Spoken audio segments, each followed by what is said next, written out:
జగన్ ప్రభుత్వంలోని అంతులేని అరాచకాలు దారుణాలు తవ్వే కొద్దీ బయటకు వస్తున్నాయి. ఇప్పుడు తాజాగా వైసీపీ హయాంలో ముంబైకి సంబంధించిన ఒక నటిని వేధించి బాధించి టార్చర్ చేసిన వ్యవహారం ఏపీ వ్యాప్తంగా సంచలనంగా మారింది.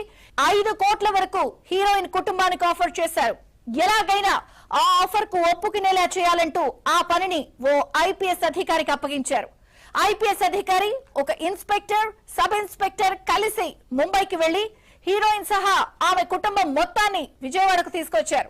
పారిశ్రామికవేత్త కుటుంబం, వైసీపీ నేత, ఐపీఎస్ అధికారి వెళ్లి నటి కుటుంబ సభ్యులతో చర్చించారు. వారు పెళ్లి ప్రపోజల్ విరమించుకోవడానికి అంగీకరించకపోవడంతో ఇబ్రహీంపట్నంలోని వీటీపీఎస్ గెస్ట్ హౌస్ లో 18 రోజుల పాటు తీవ్రంగా హింసించారు. పెళ్లి ప్రపోజల్ విరమించుకుని ఇంటికి తిరిగి వెళ్లిపోవాలని బెదిరించారు. శారీరకంగా, మానసికంగా టార్చర్ చేశారు. అయినప్పటికీ వారు